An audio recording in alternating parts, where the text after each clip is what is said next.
Okay, now we're going to talk about the snap, and I may have inadvertently forgot to say this. I don't recall when I was talking about the setup.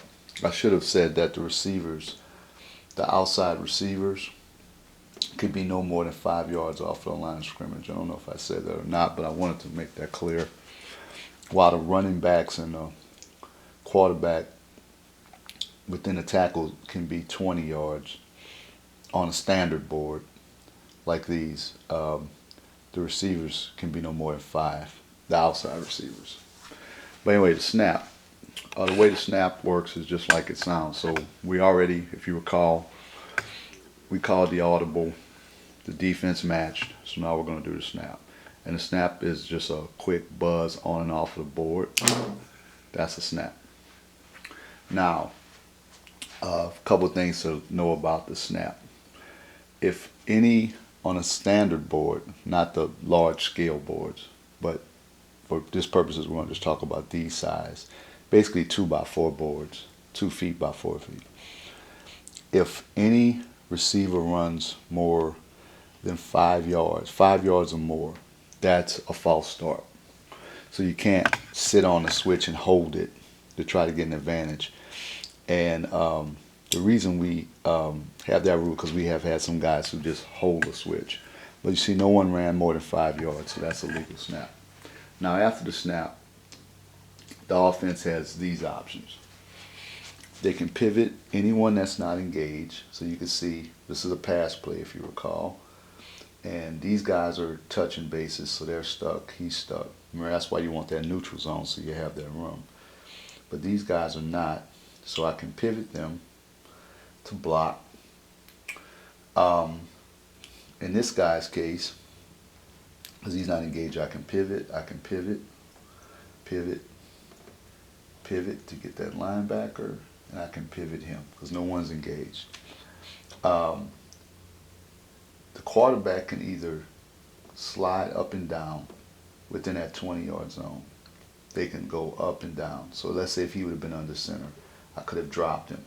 But he's the only one that can move like that. Everyone else has to pivot. One other thing I want to show you is, let's say if I had snapped it and these two guys would have hit each other and he's a receiver. Now let's say this guy had hit each other. He's a receiver. This is a very important rule. Just like real football, you cannot hold a receiver. So the offense is allowed to release if the offense wants. Now if you're blocking, maybe if it's a running play, then maybe you don't want that receiver to come off of him because if they're touching, he can't be adjusted, right? The defensive player can't be adjusted. However, if I want him to run a route, I look at how the helmets are lined up. Now in this case, the helmets are even, so I can slide off of him within the width of the base, basically the base width, like that. I could go either way because they're lined up head to head. But let's say if he hit me and he wanted to force me inside, so his helmet is inside of my helmet, then I can slide off on offense a base width, and then I can pivot. So let me do that again. If they're head to head, they're lined up directly, you can go either direction, one base, and release. If I want to play outside leverage, I hit them like that, then I can only slide off to the inside because you look at the helmets. Same thing for these guys. This guy's helmet, you can't really see it probably in the video, but his helmet is inside, so I can't do this. I can pivot that way, but I can't slide. Let me be clear. I can pivot anytime off of him. If I want to go outside, I can pivot, but I can't slide that way because my helmet's inside. However, if I want to go inside, I can actually slide off and go that way. So I'm going to do that one more time because that's confused some people. Again, if the bases are touching, the defensive back and the receiver, if they're head to head, like the helmets are lined up perfectly, which neither one being on to either side of the other, you can slide off either way, one base, right? So you can't do that. You can slide off. However, if I want to play outside leverage, I can only slide off to the inside because you look at the helmets. Same thing for these guys. This guy's helmet, you can't really see it probably in the video, but his helmet is inside, so I can't do this. I can pivot that way, but I can't slide that way because my helmet's inside. However, if I want to go inside, I can actually slide off and go that way. So I'm going to do that one more time because that's confused some people. Again, if the bases are touching, the defensive back and the receiver, the receiver, if they're head to head, like they're the helmets are lined up perfectly, which neither one being on to either side of the other, you can slide off either way, one base, right? So you can't do that. If and then you can pivot after you slide. If we hit each other, and I hit him because I may be wanting to force him right into that zone. I hit him like that, then he can slide off that way and he can pivot. But nothing ever keeps him, even if he went that way and hit me. I can't slide that way, but I know I want to go that way. I can still pivot that way. I just can't slide. Okay? So in this case, I want this guy to run a route. I'm on offense, so I'm going to slide off and pivot. And I'm going to run away from this guy, right? So we're done with the offense. On defense, now the defense can pivot anyone that's not engaged. So I would pivot this guy. I'm going to pivot this guy to run with this guy, right?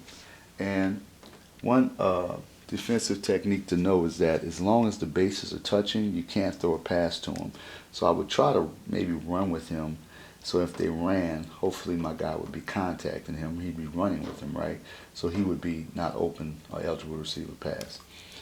However, there's one other thing on the offense. The defense, I should say. After all of the defense has done all its pivots, and the defense has a guy we call the wild card, there is one player on defense that has to be at least 5 yards off of the line of scrimmage. So somebody this far back, after the snap, that one of those players can move anywhere on the board.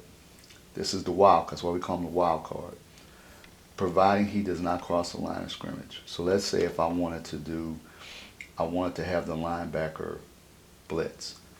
I could take him, I can move him, and he's not crossing the line of scrimmage at the 25, and I could put him out here to blitz.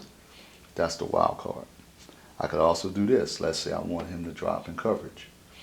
Because let's say I lined up like this and I had everybody up, but I want to disguise it.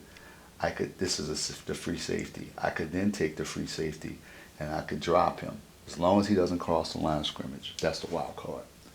And that is how the snap works pretty much. You release receivers and the defense gets a wild card. That's the post-snap moves, okay?